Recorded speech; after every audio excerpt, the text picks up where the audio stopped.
I'm a marriage and family therapist, and I also teach classes in human development and family studies here at URI. One of the coolest parts about both of my jobs is that I get to hear a lot of family stories. Family stories have always intrigued me, even when I was a little kid, because not only do they connect us to our past and to previous generations, but they also anchor us in the present, and they even have the power to shape our futures. Sometimes family stories are warm and uplifting, and sometimes they can be painful and kind of heartbreaking. As a therapist, I'm always curious about how we perceive our family stories.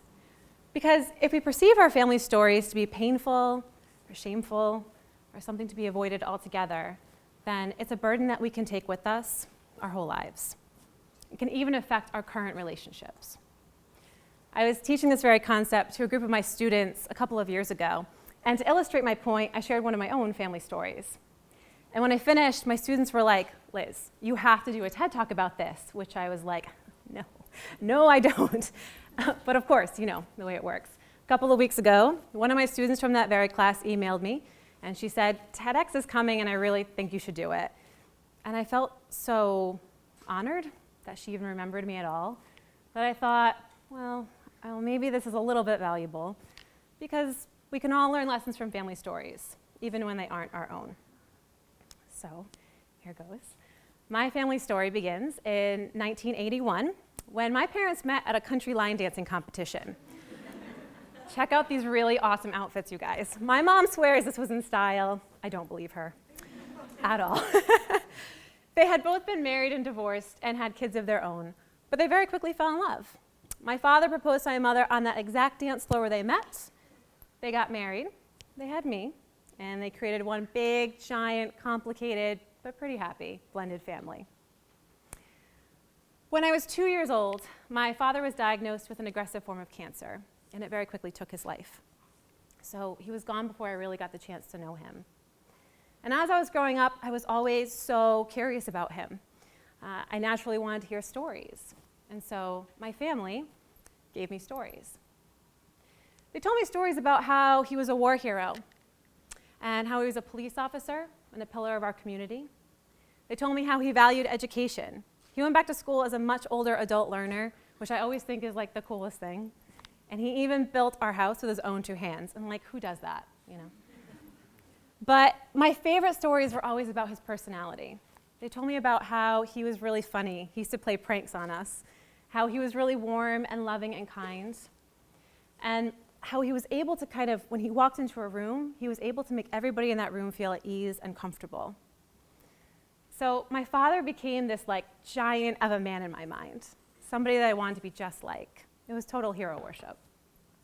But even still, at that young age, I understood that these were borrowed stories. They weren't exactly my direct relationship or experiences with my father. And that was always just a little bit painful for me, because I understood that I wasn't really connected to him. When I was 10 years old, I was rummaging around in our basement looking for whatever 10-year-olds look for, I don't really know. And I came across this really big box. And inside the box, I found 2 things. I found this old worn leather briefcase, and I found this small wooden chest. Inside the briefcase, I found these beautiful love letters that my father wrote to my mother when he was dying, because again, he wasn't perfect enough already. And I found these awards that were signed by these very important sounding government officials. But the real treasure was inside that small wooden box. When I opened it, I found my father's service medals. And right away, I zeroed in on one in particular, and it was his Bronze Star, this exact Bronze Star. The Bronze Star is awarded for heroic service in a combat zone. I didn't know that when I was 10, but what I did know was that when I held the star in my hand, I felt more connected to my father than I ever had in my entire life. And I imagined that he had also held the star in his own hand at some point, and so it connected us through time and through space. So this very quickly became my most prized possession. And not long after I found that star, I had had this really bad day at school. And when I got home, I ran into my room, I slammed the door shut, I grabbed that star, and then I threw myself as dramatically as possible in my bed, as 10-year-olds are prone to do, and just kind of let the tears kind of come. And at some point, I looked down at that star in my hand. And it prompted me to ask myself 2 things. What would my father say? And what would make my father proud? And it helped me to feel, I don't know, a little bit better, a little bit calmer, a little bit stronger. And if I'm being totally honest with you, I felt like my dad was there with me in the room, which was a huge source of comfort for me at that age.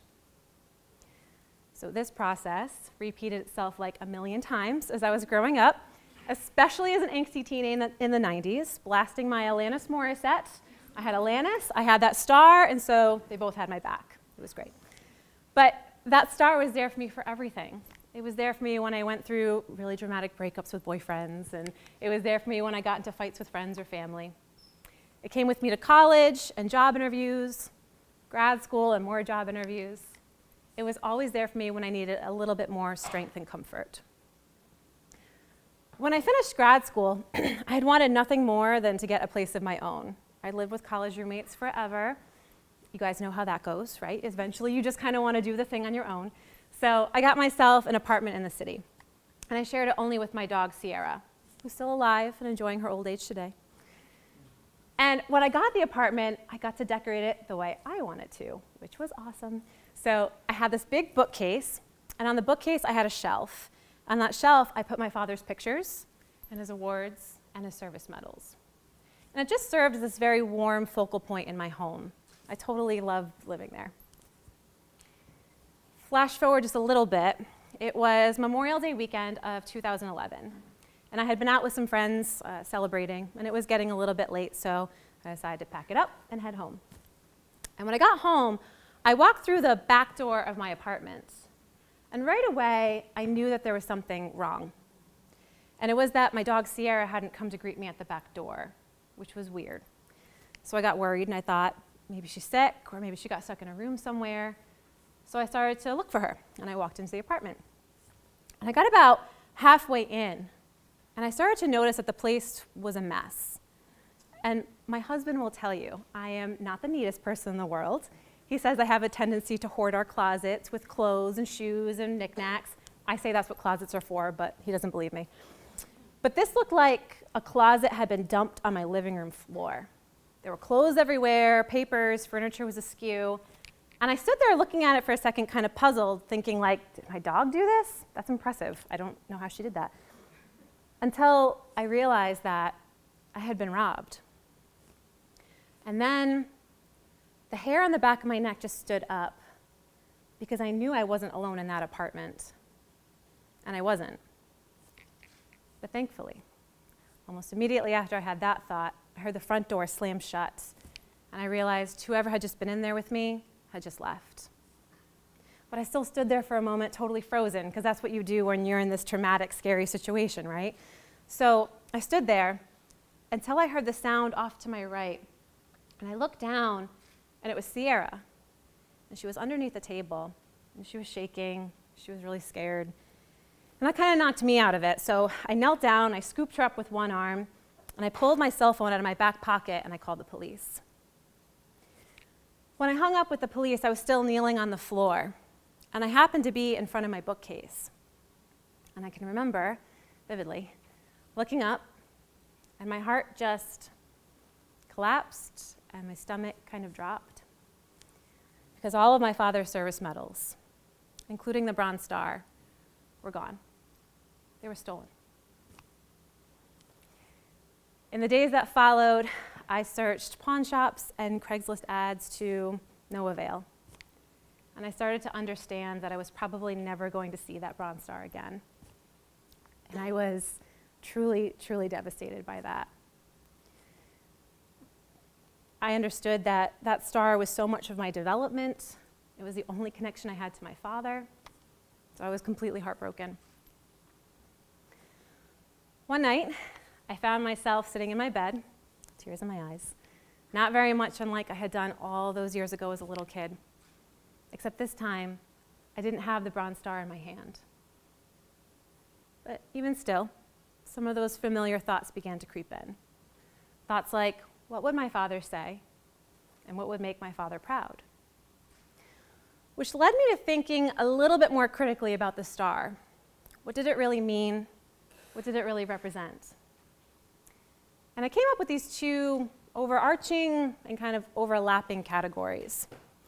On the one hand, the star directly represented my father, who he was as a man, how he lived his life, how he loved and laughed so easily. And on the other hand, it represented these more intangible values, things like integrity and strength, kindness and compassion, and the grit it takes to make it in this increasingly fierce world. And then I kind of thought, my father's legacy, it's not bound to that star, but rather it's bound to me. And I know that it's bound to me because I can see it every day. I can see it in small acts of kindness I might do. I can see it in the way I care incredibly deeply for my students, my clients. I can see it in the way I value teaching and learning. It's definitely there when I laugh with my husband, my friends, my family, and it is most certainly there when I feel that profound parental love when I hold my daughter. These are the spaces where my father really lives. And so what really connects us through time and through space are our shared values.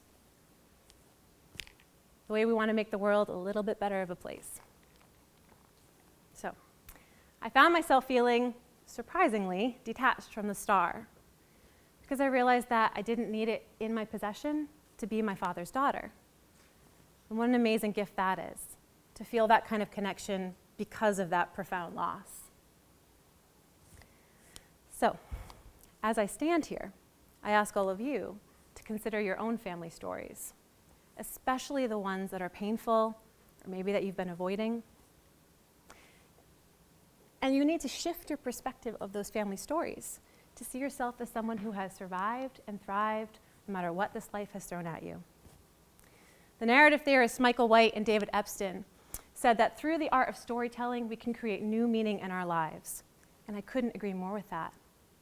So once you're able to shift that perspective to see yourself as the survivor, then share your story. Maybe not with a live TEDx audience, as I've so chosen to do. I won't make you do that. But with somebody that you know and trust.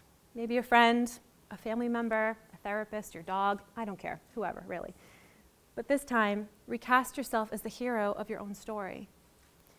As someone that's learned valuable lessons and grown despite your experiences.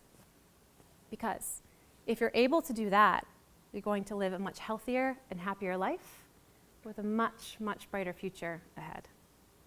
Thank you.